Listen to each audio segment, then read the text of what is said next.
Hallelujah, praise the Lord. இயேசு கிறிஸ்து நாமத்தினாலே உங்கள் அனைவரையும் இந்த நிகழ்ச்சிக்கு நாங்கள் வரவேற்கிறோம்.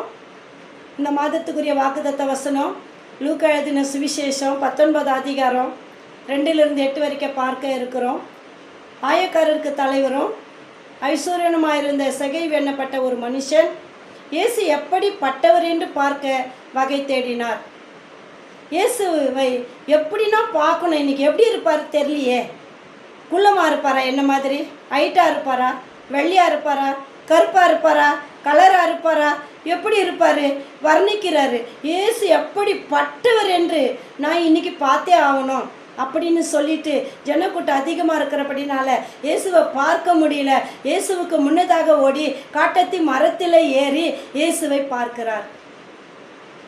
இயேசு அந்த இடத்துல வந்த உடனேயே அண்ணாந்து பார்த்து, செகேயுவே சீக்கிரமாக இறங்கி வா, இன்றைக்கு உன் வீட்டில் தங்க வேண்டும். செகேயு சீக்கிரமாக இறங்கி வந்து செகேயுடைய ஆர்வத்தை பார்த்தாரு. செகேயு என்னை பார்க்கணுன்னு துடிக்கிறாரு. நான் எப்படி இருப்பேன்னு வர்ணிக்கிறார் மனசுக்குள்ள.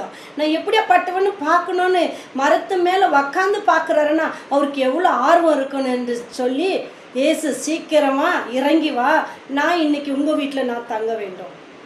செகேயு சீக்கிரமாக இறங்கி வந்து இயேசுவை சந்தோஷத்தோடு அழைச்சிட்டு போனாராம் வீட்டுக்கு.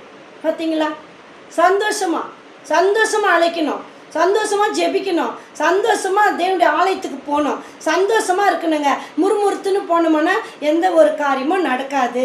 அங்கே இருக்கிறவங்க எல்லாம் முறுமுறுத்தாங்க. என்ன பாவியான மனுஷன் வீட்டில் போய் தங்குறதுக்கு போகிறாரு இவர், ஏன் அங்கே போகிறாரு, நாங்கள்லாம் இருக்கிறோமே. யார் வீட்டுக்கும் போகல, செகேயு வீட்டுக்கு தான் போனார். ஏன்னா செகேயு அவர் பார்க்கணுன்னு ஆர்வமாக இருந்தார் இல்லையா. இவங்கெல்லாம் சும்மா வர்றவங்க, சும்மா வந்து போகிறவங்க, ஃபார்மாலிட்டிக்கு வர்றவங்க, அந்த டைமுக்கு வர்றவங்க, தேவைக்கு வந்தவங்க. அவங்கெல்லாம் அந்த ரோட்டில் வந்தவங்கெல்லாம், அந்த ஜனக்கூட்டமெல்லாம் தேவைக்கும் அவங்கள சும்மா அவர்கிட்ட எதனா கிடைக்கும்னு வந்தவங்க அவங்கெல்லாம். ஆனால் செகேயு அப்படி இல்லைங்க. செகேயு இயேசுவை பார்க்கணும், எப்படி இருக்கிறாருன்னு பார்க்கணும். அழகாக இருக்கிறாரா, கருப்பாக இருக்கிறாரா, வெள்ளையாக இருக்கிறாரா, ஒயிட்டாக இருக்கிறாரா, குள்ளமாக இருக்கிறாரா, எப்படி இருக்கிறாருன்னு செகேயு ஆண்டவரை ரொம்ப வர்ணித்தார். மனசுக்குள்ளே ரொம்ப நினச்சாரு, நான் இயேசுவை பார்த்தே ஆகணும். அப்போ அந்த ஒரு விருப்பத்தோடு இயேசுவை ஆர்வத்தோடு போயிட்டு மரத்து மேலே உக்காந்து பார்த்தாரு இல்லையா. அதனால தான் செகேயுக்கு அவர் இறங்கி வா, நான் இன்னைக்கு உங்கள் வீட்டில் நான் தங்க வேண்டான்றாரு. செகேயு சீக்கிரமாக இறங்கி வந்து சந்தோஷத்தோடு இயேசுவை தன் வீட்டுக்கு அழைச்சிட்டு போனாருங்க. செகேயு நின்று, ஆண்டவரே என் ஆஸ்தியில் பாதி ஏழைகளுக்கு கொடுக்குறேன், யாருக்கிட்டேனா அநியாயமாக நான் வாங்கியிருந்து உண்டானால் நாளத்தினா நான் திருப்பி தருகிறேன் அப்படின்னு செகேயு சொல்லும்போது இயேசு செகேயு பார்த்து சொல்கிறாரு, இந்த வீட்டுக்கு இன்னைக்குன்னா வந்துச்சே ரட்சிப்பு வந்தது. இந்த வீட்டுக்கு இன்னைக்கு ரட்சிப்பு வந்திருக்குது. இவ்வளோ நாள் அந்த வீட்டுக்கு ரட்சிப்பு இல்லை. ஏசு அந்த வீட்டில் காலை வச்ச உடனே ரட்சிப்பு, ஏசு அந்த வீட்டுக்குள்ளே போன உடனே ரட்சிப்பு. செகேயுடைய உள்ளத்தில் ஒரு மாற்றம் வந்த உடனே அந்த வீட்டுக்கு ஒரு ரட்சிப்பு வந்ததுங்க. செகேயுக்குள்ளே ஒரு மாற்றம் வந்துச்சு இல்லையா. செகேயு இன்னும் அவ்வளோ பெருசாக செஞ்சுட்டார் ஆண்டவருக்கு, எதுவுமே செய்யலையே, ஒன்றுமே செய்யலை, பார்க்கணுன்னு பார்த்தாரு, அவ்வளோதான். இயேசுவே நான் பார்க்கணும், எப்படியா பட்டவர் இருப்பார், அவர் எப்படி இருப்பாருன்னு பார்க்கணுன்னு வகத்தை என்னார், அவ்வளோதான். மரத்து மேலே ஏறி உக்காந்தாரு, பார்த்தாரு, இது ஒன்று தான் செஞ்சார். இயேசுவுக்கு பெருசாக எதுவுமே செய்யலை செகேயு. ஆனால் அவர் உள்ளத்தை கொடுத்தாரு பாருங்க. அவர் உள்ளத்திலிருந்து வாஞ்சி ஆண்டவரை பார்க்கணுன்னு நினச்சாரு பாருங்க.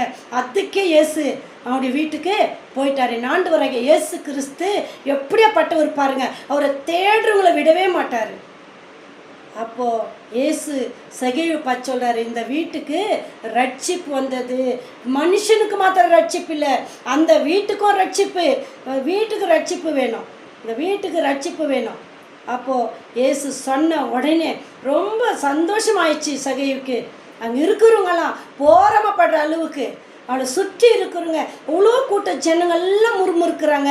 பாவியான மனுஷங்கிட்ட போய் தங்கறதுக்கு போகிறாரு, நாங்களாம் இவ்வளோ பேர் இருக்கிறோமே, எங்ககிட்ட வரலையே அப்படின்னு முறுமுறுக்கிறாங்க எல்லாரும். ஆண்டவர் பாவியான மனுஷனுக்காக தான் வந்தார், பாவியங்களுக்காக தான் அவர் நம்மளுக்காக தான் அவர் இந்த உலகத்துக்கே வந்திருக்கிறாரு, பாவியை ரட்சிக்கவே வந்திருக்கிறாரு.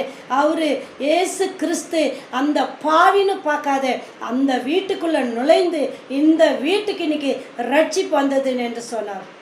இதே போல் உங்கள் வீட்டில் ஆண்டவர் அழைங்க, இயேசுவை அழைச்சி வாங்க எங்கள் வீட்டில் தங்குங்கன்னு சொல்லுங்கள். அவங்க ஓடி வருவார் ஆண்டவர். அதிகாலையில் தேடுங்க, ஜெபம் பண்ணுங்க, ஆலயத்துக்கு போங்க. அங்கே வந்த ஜனமெல்லாம் எப்படி வந்தாங்க? ஃபார்மாலிட்டிக்கு வந்தாங்க, சும்மா வந்தாங்க. ஏதோ ஒன்று கிடைக்கும், இயேசு வந்துக்கிறாரு, சுகம் கிடைக்கும், நல்ல ஒரு ஆசீர்வாதம் கிடைக்கும்னு வந்தவங்க. அந்த சகை ஒண்டி தான் ஆர்வமாக தேடினாருன்னு பார்க்குறோம். அவர் ஆர்வமாக தேடுறதுனால இயேசு அவங்க வீட்டில் போய் தங்கி எல்லா ஜனங்களும் போராமப்படுற அளவுக்கு சகையுடைய வீட்டுக்கு ரட்சிப்பு கொடுத்தாருங்க. சகையுடைய வீட்டுக்கு இன்றைக்கு ரட்சிப்பு. இந்த புது மாதத்தில், இந்த 6வது மாதத்தில் எல்லா வீட்டுக்கும், இந்த நிகழ்ச்சியை பார்க்குற அத்தனை வீட்டுக்கும் இன்னைக்கு ரட்சிப்பு வருகிறது. இயேசு கிறிஸ்து ஒவ்வொரு வீட்லேயும் வராரு, ஒவ்வொரு வீட்டில் தங்க போகிறாரு. உங்கள் வீட்லையெல்லாம் தங்கி உங்களுக்கு நல்ல ஆசீர்வாதத்தை கொடுக்க போகிறாரு. பார்த்து ஆசீர்வாதத்தை பெற்றுக்கொள்ளுங்க. கர்த்தர் தம் வசனங்களை ஆசீர்வதிப்பாராக. ஆமென்.